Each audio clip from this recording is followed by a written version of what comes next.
Most people today have been taught that the ego is their greatest enemy. They are told it must be destroyed, silenced, or eliminated in order to live a free life. This belief has become incredibly popular, spreading through motivational talks, self-help books, and viral social media posts that treat the ego as the root of all suffering. But what if this is a serious misunderstanding? What if the ego itself is not the real problem? What if the true issue is a distorted ego?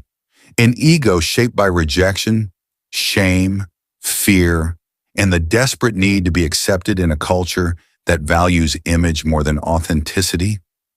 Carl Jung, one of the leading figures in depth psychology, firmly rejected the simplistic idea that the ego is evil. He reminded us again and again, the ego is necessary. Without it, there is no consciousness. It is the ego that allows us to say, I am, and to create a personal story of who we are in the world. The ego provides structure and continuity to our identity. Without it, there would be no self-awareness, no center from which we can make choices, establish direction, or create meaning. The trouble begins when the ego forgets its purpose. Instead of being the mediator of consciousness, a bridge between our inner world and the external one, it begins to act as a tyrant. In this corrupted state, the ego becomes obsessed with control, appearances, and approval. The person is no longer living but performing. They play roles to please, to fit in, to avoid rejection.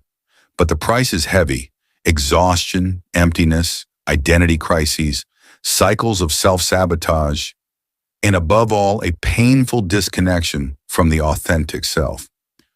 Jung called this condition ego inflation. He described it as the unhealthy identification of consciousness with the mass it has created. The ego ceases to serve and instead attempts to rule. And when that happens, the person forgets the mass or mass. They mistake their roles for their true essence. But the inflated ego rarely acts alone. It enlists what Jung named complexes, emotionally charged subpersonalities that hijack behavior. They explain why a competent adult can suddenly behave like a sulking child when criticized, or why a respected leader can instantly become a dictator when their authority is questioned. Complexes distort perception, manipulate behavior, and undermine relationships. For Jung, the solution was not to destroy the ego, but to transform it. He taught that the ego must reconnect with the deeper center of the psyche, which he called the self. The self is the true organizing principle of our inner life, the source of authenticity and wholeness.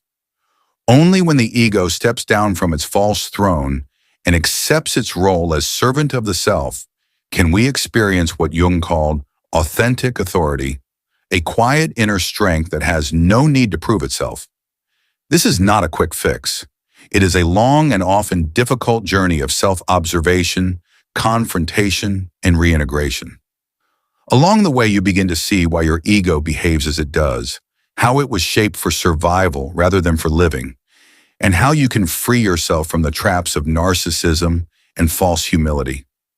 One of the great psychological errors of our time is failing to distinguish between a healthy ego and an inflated one. Today, self-esteem is often mistaken for vanity, and authenticity is confused with self-promotion. The boundary between a balanced identity and a narcissistic mask has almost vanished. Jung warned of this. He reminded us the ego is not evil, it is fragile. And when it is built on fear, rejection, or the craving for approval, it becomes armor that suffocates the soul. A healthy ego is functional. It allows us to make choices, set boundaries, remain coherent, and navigate life. It understands it is not the whole of who we are, only a part. Because of this, it can stay in dialogue with other aspects of the psyche, with the unconscious, with archetypes, and with the self. The inflated ego, however, is a defense against pain. From early on, it learns that revealing the true self risks rejection, humiliation, or abandonment. So it hides. It creates masks that may win applause, but which gradually turn into prisons. The inflated ego becomes dependent on validation. It cannot exist without recognition. It polishes an idealized image, Successful, admired, intelligent, spiritual, flawless. But beneath the surface lie insecurity and disconnection.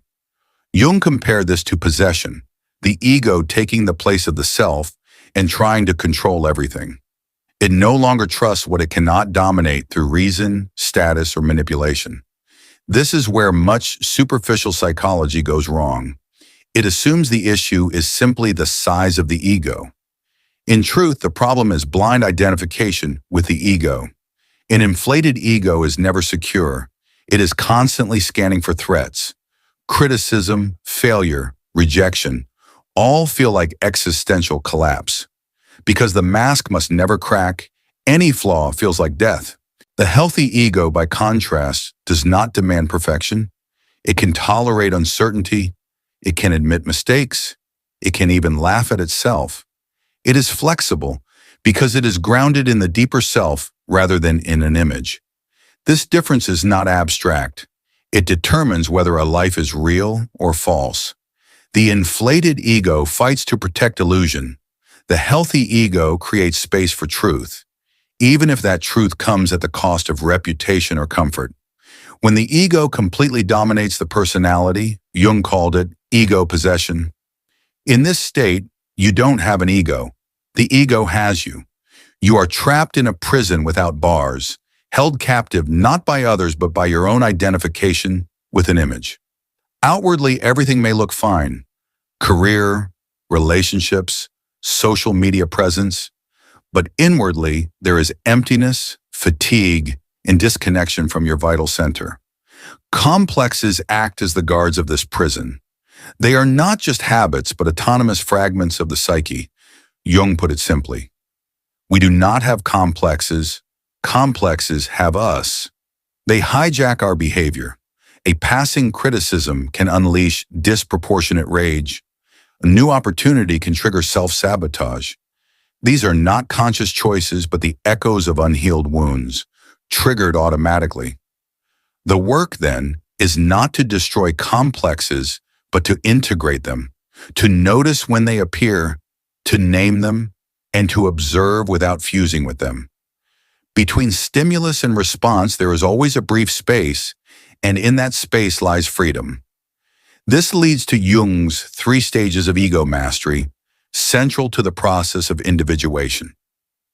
1. Recognizing possession. You realize you are not as in control as you believed. Your masks, fears, and complexes often dictate your actions. This realization is uncomfortable, but it marks the beginning of freedom. 2. Observing without identifying. You learn to witness inner reactions without becoming them. Instead of saying, I am angry, you say, anger is present. Instead of I am a failure, you see it as a passing thought, not a truth. 3. Integration with the self. The ego accepts its rightful role as mediator, not ruler. It works in partnership with the self. From this arises authentic authority, a calm strength that does not rely on status, applause, or control. This path is not straight. It is cyclical, demanding, and often painful. But the reward is freedom, the freedom to live without being enslaved by masks, illusions, and unconscious scripts. And in that freedom lies the essence of Jung's vision, the birth of authentic authority, where you no longer need to prove who you are, because you simply are.